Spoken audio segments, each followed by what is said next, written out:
మీరు మొదటి భాగం చూడకపోతే దాని యొక్క లింక్ కింద ఉన్న డిస్క్రిప్షన్ మరియు పైనున్న ఐ బటన్లో ఉంటుంది, చెక్ చేయండి. అనురాగ్ హాస్పిటల్ కారిడార్లో కూర్చొని ఉన్నాడు. ఆ రాత్రి వేళ భయంకరమైన వర్షం బయట పడుతూ ఉంది. సడన్గా ట్రాన్స్ఫార్మర్ పేలిన సౌండ్ వచ్చి హాస్పిటల్లో ఉన్న లైట్స్ అన్నీ ఆఫ్ అయ్యాయి. అనురాగ్కి ఒక్క విషయం అర్థం కాలేదు. హాస్పిటల్లో ఎప్పుడూ పవర్ అవైలబిలిటీలో ఉండటం కోసం జనరేటర్ వాడతారు, కానీ హాస్పిటల్లో ఎవరూ జనరేటర్ని ఆన్ చేయడం లేదు. కారణం తెలుసుకోవడం కోసం అనురాగ్ హాస్పిటల్కి సంబంధించిన వారు ఎవరైనా కనపడతారా అని వెతుకుతూ ఉంటాడు. కానీ తన ఆశ్చర్యానికి అక్కడ ఎవరూ లేరు. ఈ విషయాన్ని డాక్టర్ని అడుగుదామని డాక్టర్ రూమ్కి వెళ్తాడు. ఆ రూమ్ మొత్తం చీకటిగా ఉంది. అక్కడ అనురాగ్కి అసలు ఏమీ కనిపించడం లేదు. అలా నడుస్తున్న అనురాగ్ ఏదో నీటిపైన అడుగు వేసినట్టు అనుభూతి చెందుతాడు. వెంటనే తన ఫోన్ టార్చ్ లైట్ ఆన్ చేసి తన కాలు దగ్గర ఏముందో చూశాడు. అక్కడ రక్తం ఉంది. అది చూసిన అనురాగ్కి గుండెల్లో రైలు పరిగెట్టాయి. అసలు ఈ రక్తం ఎక్కడి నుంచి వస్తుందా అని చూడగానే తన వెన్నులో వణుకు పుడుతుంది. డాక్టర్ని 2 ముక్కలు చేసి చంపేశారు. అనురాగ్కి అసలు ఏం చేయాలో అర్థం కాలేదు. వెంటనే దేవికాని తీసుకొని వెళ్ళిపోదామని దేవికా రూమ్కి వెళ్తాడు. తను వచ్చేసరికి దేవిక నిలబడి తననే చూస్తుంది. అనురాగ్ కంగారుగా దేవికాతో ఇలా అంటాడు, మనం వెంటనే ఇక్కడి నుంచి వెళ్ళిపోవాలి అని భయంగా చెబుతాడు. కానీ దేవికా మొహంలో ఎలాంటి చలనం లేదు. అప్పుడే సడన్గా ఒక ఉరుము మెరిసింది. ఆ వెలుతురులో ఒక నల్లని నీడలాంటి దెయ్యం దేవికా తలని చేతిలో పట్టుకొని అనురాగ్ని సూటిగా చూస్తుంది. అనురాగ్ భయంతో కింద పడిపోతాడు. అప్పుడే ఒక గొంతు వినపడుతుంది. ఆ గొంతు ఇలా అంటుంది, నా దేవిక దగ్గరికి వస్తే నిన్ను చంపేస్తా అని. ఆ గొంతు ఒక బొమ్మ దగ్గర నుంచి వచ్చింది. వెంటనే ఆ బొమ్మ ఆ దెయ్యానికి అతన్ని చంపేయి అని ఆజ్ఞ ఇచ్చింది. ఆ ఆజ్ఞ వల్ల ఆ దెయ్యం అనురాగ్ మీదకి దూసుకు వచ్చింది. వెంటనే అనురాగ్ పెద్దగా కేకలు పెడుతూ ఉలిక్కిపడి హాస్పిటల్ కారిడార్లో నిద్రలేస్తాడు. ఇదంతా తన కళ అని ఊపిరి తీసుకుంటాడు. అయితే దేవిక రూమ్లో తన కలలో కనపడిన బొమ్మ కిటికీ దగ్గర కూర్చొని దేవికానే చూస్తున్నట్టు ఉంది. అది చూసి అనురాగ్ షాక్ అవుతాడు. తరువాత ఏం జరిగిందో తెలుసుకోవడానికి ఈ వీడియోని చివరి వరకు చూడండి. మీరు కనుక మన ఛానల్కి కొత్తవారైతే జెన్జీ హారర్ స్టోరీస్ తెలుగు ఛానల్కి సబ్స్క్రైబ్ చేసుకొని మన ఫ్యామిలీలో జాయిన్ అవ్వండి. ఇంకా కథలోకి వెళ్తే,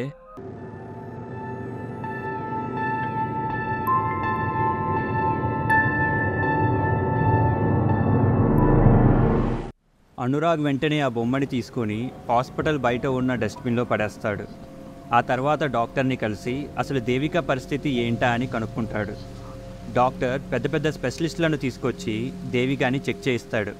అసలు ఎవరు దేవిక పరిస్థితిని ఇంతకు ముందెప్పుడూ చూడలేదు. ఒక వ్యక్తి ఏ కారణం లేకుండా చిన్నగా విభిన్నమైన రోగములు పుట్టుకు వస్తూ ఒక్కొక్క అవయవాన్ని డ్యామేజ్ చేయడం అనేది ఎప్పుడూ జరగలేదు. అసలు దీనికి కారణం ఏంటో వారెవ్వరికీ అర్థం అవ్వటం లేదు అని ఆ డాక్టర్ అనురాగ్తో చెప్తాడు. ఆ రోజు సాయంత్రానికి సుమారు 20 మంది డాక్టర్లను పిలిపించి చెక్ చేయించారు. కానీ ఒక్కరు కూడా సమస్య ఏంటి అని చెప్పలేకపోయారు. ఇదంతా గమనించిన ఒక ముసలావిడ అనురాగ్ దగ్గరికి వచ్చి ఇలా చెప్తుంది, ఆ అమ్మాయి పరిస్థితిని నేను నా చిన్నప్పుడు ఒకరికి అవ్వడం నేను చూశాను అని చెప్పింది. అనురాగ్ వెంటనే, అవునా, అయితే తన సమస్య ఏంటో మీకు తెలుసా అని ఆ ముసలావిడిని అడిగాడు. అప్పుడు ముసలావిడ ఇలా చెప్తుంది, తెలుసు, ఆ అమ్మాయికి ఏ రోగమూ లేదు, తన పైన ఎవరో చేతబడి చేశారు అని అంటుంది. ఆ మాటలు అనురాగ్ అస్సలు నమ్మడు. అప్పుడే ఆ ముసలమ్మ, నీకు మా మాటలు నమ్మశక్యంగా ఉండకపోవచ్చు, కానీ నాకు బాగా తెలుసు ఇది తప్పకుండా చేతబడి ప్రభావమే అని. నువ్వు వెంటనే చేతబడి చేసేవారిని కలిస్తే వారే నీకు దారి చూపిస్తారు అని అంటుంది. అనురాగ్కి వాటి పట్ల నమ్మకం లేకపోయినా తన కళ్ళ ముందు ఏ దారి కనపడక తన మనసులో ఎక్కడో ఒక కోణంలో ఇదే కారణమా అన్న సందేహం వచ్చి ఈ చేతబడులు చేసేవారు ఎక్కడ ఉంటారు అని అడుగుతాడు. దానికి ముసలమ్మ ఒక చోటు చెప్తుంది. వెంటనే అనురాగ్ ఆ చోటుకు వెళ్తాడు. అది సిటీకి చాలా దూరం. అక్కడ అన్ని కొండలు, రాళ్ళు, రప్పలు, చెట్లు తప్ప సామాన్య మనిషి అన్నవాడే లేడు. అనురాగ్ దేవిక సమస్యని వజ్ర అని పిలువబడే వ్యక్తికి చెప్తాడు. ఆ వ్యక్తి అంతా విని తన పైన చాలా శక్తివంతమైన చేతబడి జరిగింది అని చెప్తాడు. ఆ మాటలకి అనురాగ్, మీరెలా చెప్పగలుగుతున్నారు అని అడుగుతాడు. దానికి వజ్ర ఇలా అంటాడు, చేతబడులు చేసేవారు బేసిక్గా 3 రకాలుగా దాని శక్తిని ఉపయోగిస్తారు. మొదటిది ఒక మనిషిని ప్రయోజకుడు అయ్యే అవకాశాలను దూరం చేయడం కోసం. రెండోది ఒక మనిషిని వశపరుచుకోవడం కోసం. మూడోది ఒక మనిషిని చంపటం కోసం.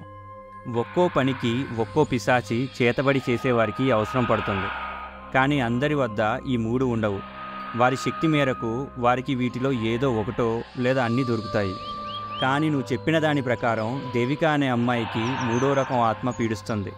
కానీ ఇంత త్వరగా ఒక ఆత్మ మనిషిని ఎఫెక్ట్ చేయలేదు. కానీ ఈ ఆత్మ కేవలం ఒక్క రోజులోనే దేవికాని ఈ స్థితికి తీసుకురావటం ఆశ్చర్యాన్ని కలిగిస్తుంది. నేను మీతో వస్తా అని వజ్ర అనురాగ్తో చెప్పాడు. అనురాగ్ వజ్రాన్ని తీసుకొని హాస్పిటల్కి వెళ్ళాడు. అక్కడ అనురాగ్కి ఒక షాకింగ్ దృశ్యం కనపడింది. అదేంటంటే తను పడేసిన బొమ్మ తిరిగి అదే చోట్లో కూర్చొని దేవికాని చూస్తూ ఉంటుంది. వెంటనే దాన్ని అక్కడి నుంచి తీయడానికి వెళ్తున్న అనురాగ్ని వజ్ర కంగారుగా తనని ఆపుతాడు. అప్పటి వరకు కామ్గా కాన్ఫిడెంట్గా ఉన్న వజ్ర ఒక్కసారిగా భయంతో వణికిపోతున్నాడు. దాంతో అనురాగ్ వజ్రాని అడిగాడు, ఏమైంది వజ్ర అని. దానికి వజ్ర ఇలా జవాబిస్తాడు, అది ముంజియా బొమ్మ అని. ముంజియా బొమ్మ అంటే ఏంటిది అని అనురాగ్ అడుగుతాడు. అప్పుడు వజ్ర ఇలా చెప్తాడు, ముంజియా అనేది ఒక రాక్షస ఆత్మ. దానికి ఎన్ని శాపాలనైనా ఇవ్వగలిగే ఆత్మలను కంట్రోల్ చేయగలిగే శక్తి ఉంది.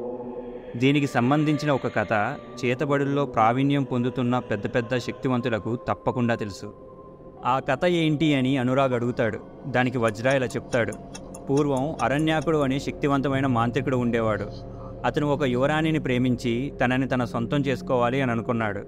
కానీ ఎంతోమంది శక్తివంతులు అరణ్యాకుడు వశపరుచుకోవడానికి పంపిన ఆత్మలను నిర్వీర్యం చేశారు. అసలు ఎవరూ నిర్వీర్యం చేయలేని ఒక శక్తితో తను ప్రేమించిన యువరాణిని తన సొంతం చేసుకోవాలి అని అనుకున్నాడు. దాంతో కొత్త పద్ధతిని తయారు చేశాడు. ముంజియా అనే రాక్షస ఆత్మని చంపి దాని ఎముకలతో ఒక బొమ్మని తయారు చేశాడు. దానిని ముంజియా జీవించే మర్రి చెట్టు కొమ్మకి వేలాడదీసి ఇంకో కొమ్మకు తనని తాను ఉరివేసుకొని చనిపోతాడు. అలా చేసిన తర్వాత తన ఆత్మ ముంజియా బొమ్మలోకి చేరుతుంది.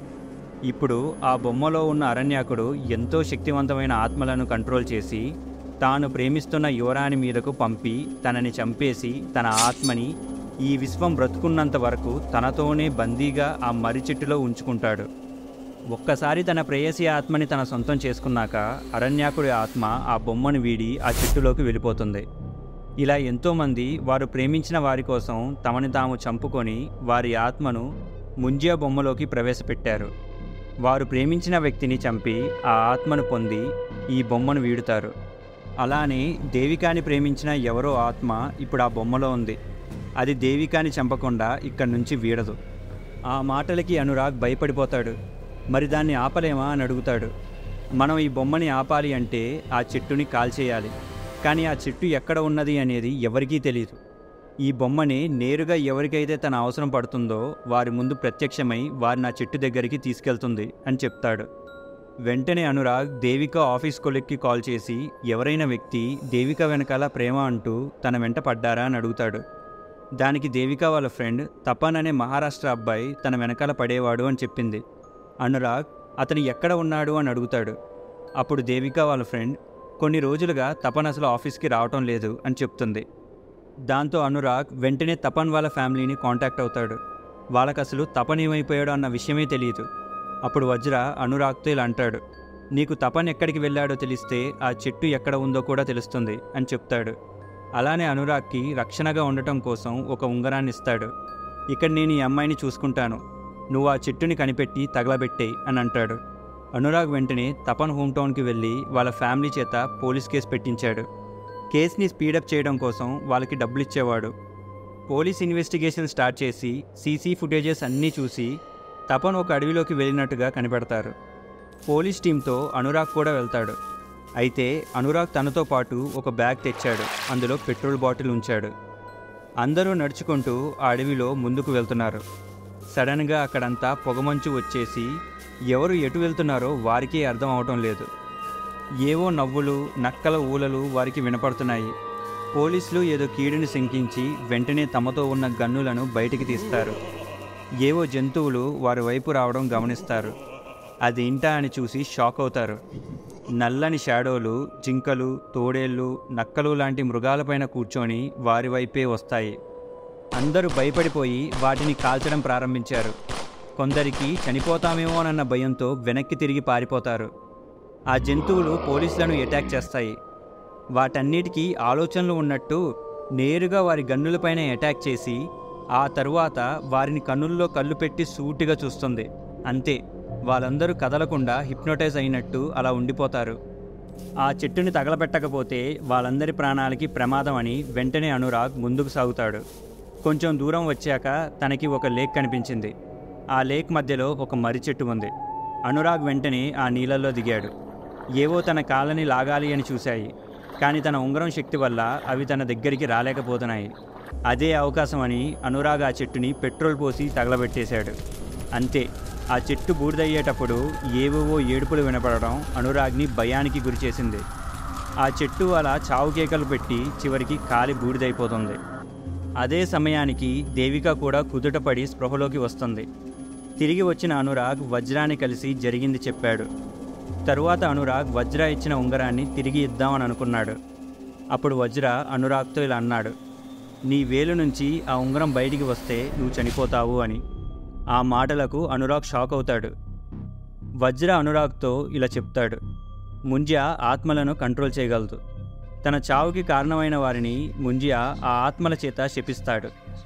బొమ్మ ముంజియా చావుకి నువ్వే కారణం కాబట్టి ఆ ఆత్మలు ఎప్పుడూ నీడలా నీ వెంటనే ఉంటాయి.